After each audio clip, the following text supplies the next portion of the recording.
Hi, this is Mato. In this video I will show you the game between Magnus Carlsen and Viswanathan. This is game 5 from the World Chess Championship that was played in Sochi in 2014. Challenger Viswanathan had white pieces and he started with d4. World champion Magnus Carlsen played knight to f6, c4, e6, knight to f3, b6. Carlsen is going for Queen's Indian defense. g3, black to move. Carlsen played bishop to b4 check. Bishop to a6 is the most played move in this position. We have bishop to b4 check, bishop to d2, bishop goes to e7, knight to c3, bishop to b7, bishop to g2, c6, preparing d5, e4, threatening e5, and Carlsen played d5 as planned. White to move. Should white take the pawn on d5 or play e5? What would you do? Anand captured on d5. If e5, then knight to e4, and then white is advised not to capture the knight because d takes on e4, and then after knight moves, queen takes pawn on d4. Bishop is in the way of the queen. Okay, so we have e takes on d5, c takes on d5, knight to e5, and both players castle the king's side. Knight to c6, c takes on d5, black to move. How should black continue?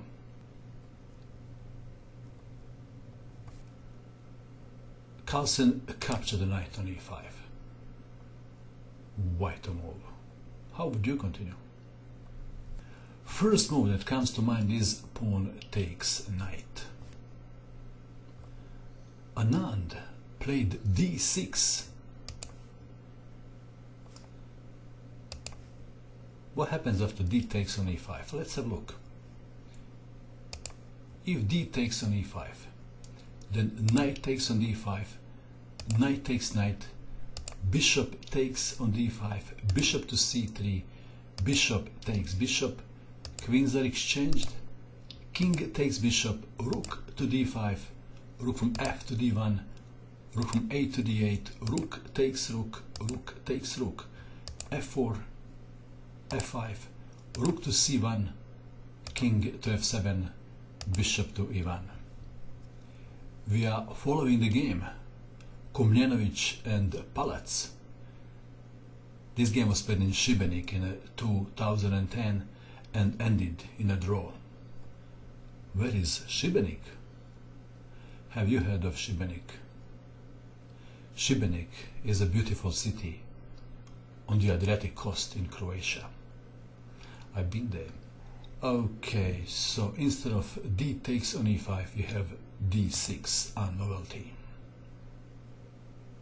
Black to move. Knight to c6 was played.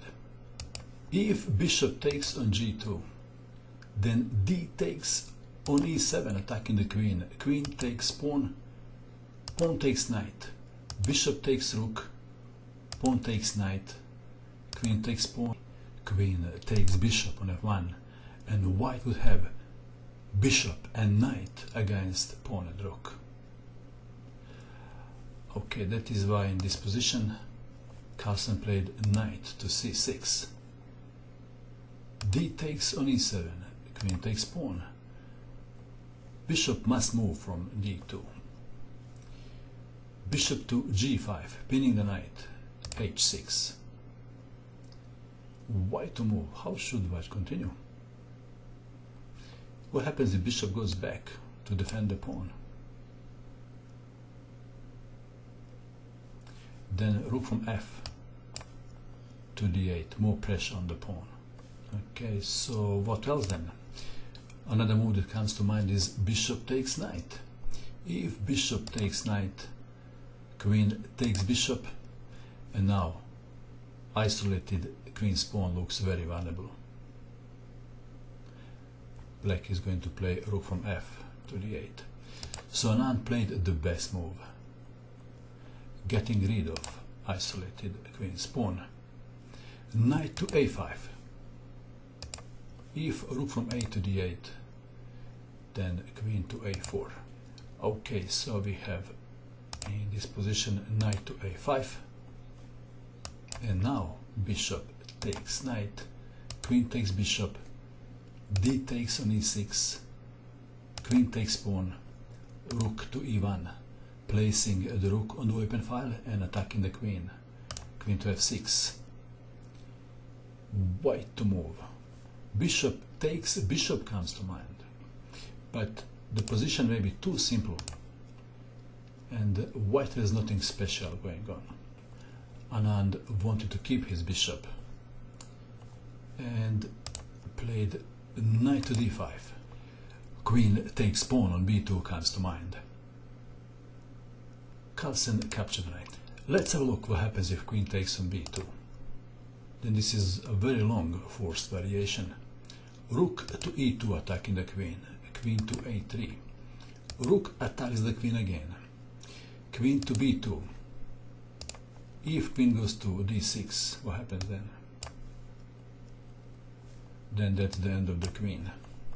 So queen to b2, rook attacks the queen again, queen takes pawn on a2, rook to a1, queen to b2, and now can you see the move for white in this position?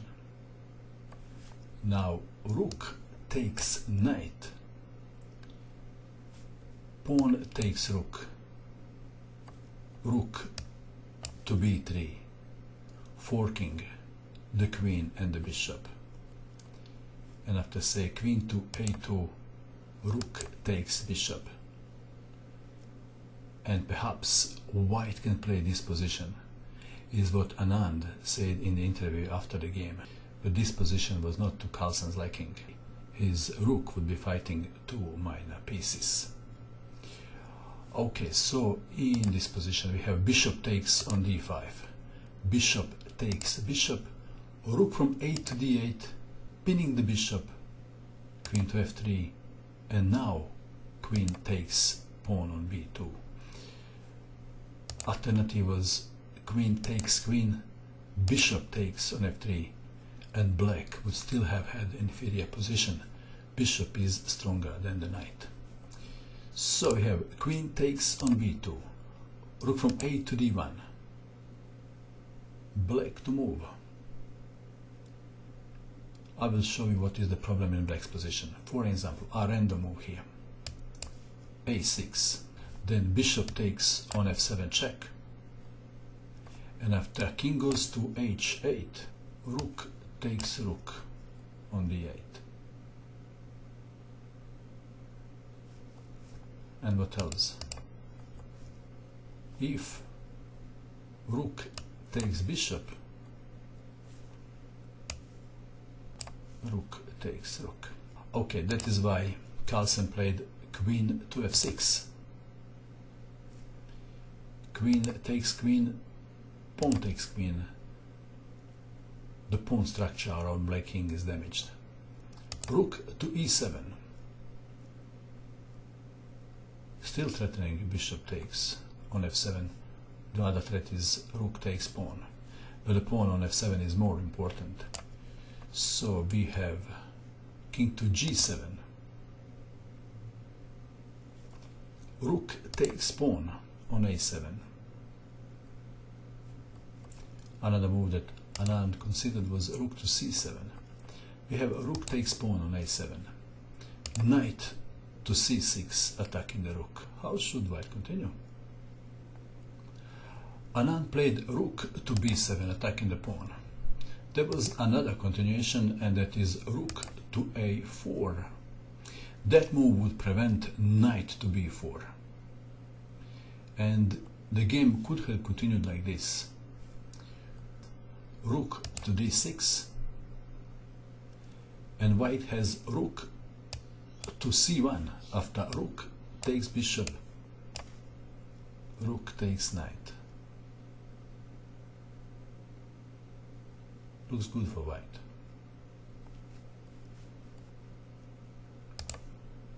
So rook to c1. If bishop to b3, then rook takes rook, bishop takes rook, and after rook to d8, bishop to b3.